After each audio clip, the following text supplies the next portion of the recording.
Avatar: The Last Airbender stands as a timeless masterpiece of animated storytelling. Its exceptional writing, characterized by intricate world building, multifaceted characters, and nuanced themes, sets a standard for excellence rarely surpassed in animation. The show seamlessly weaves together elements of adventure, humor, and profound emotional depth, captivating viewers from the first episode to the last. It still remains to this day one of my favorite shows of all time.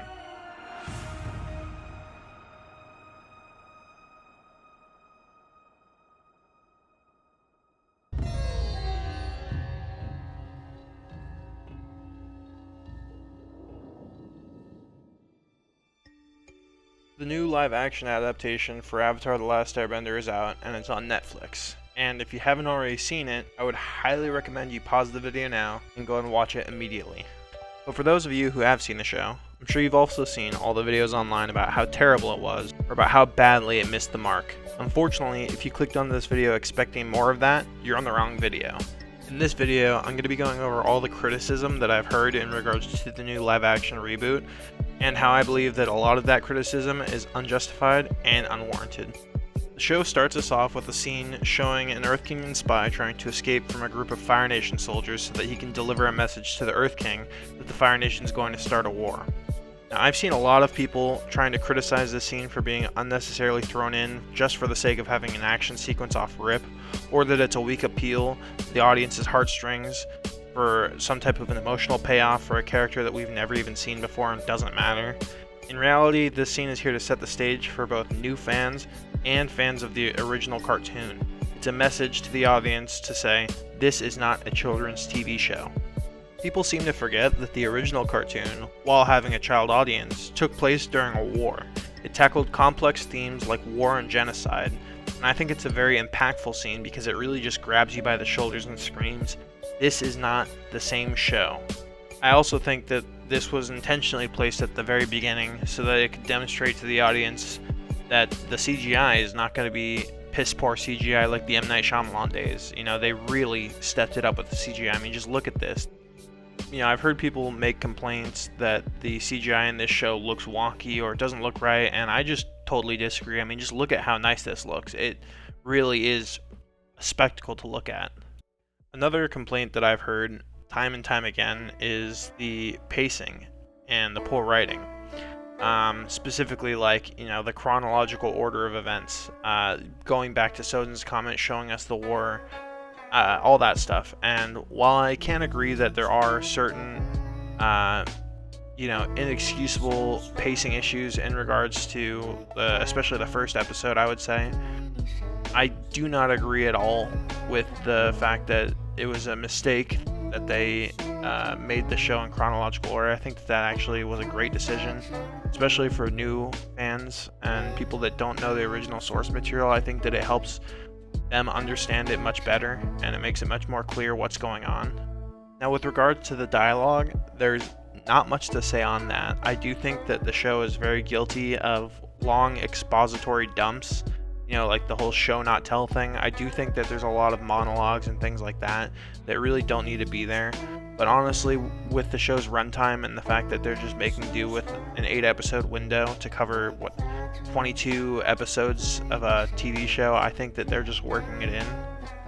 And to be honest with you, I think that's where the justified criticism ends. I mean, for a lot of the criticism that I've seen online, a lot of it does have to do with like the whole woke agenda thing, you know, where people complain that they removed Sokka's sexism for the sake of ruining his character development.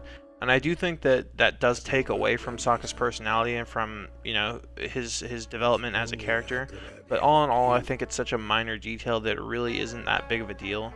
It doesn't create any large impact to the characters as a whole. I think you still really get the same overall impact from the events that you would ignoring those small details, you know?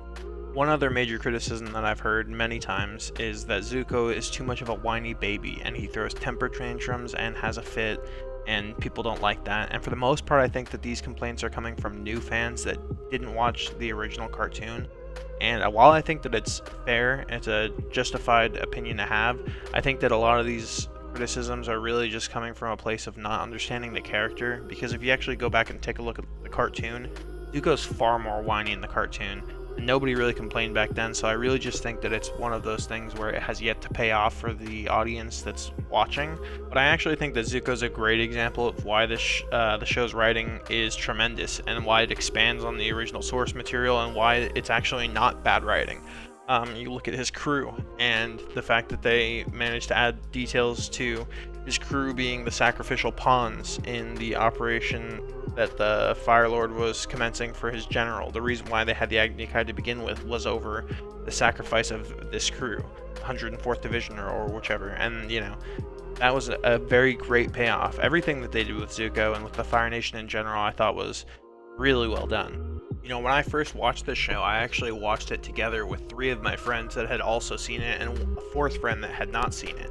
And we did a marathon and watched the entire show in one night and one morning.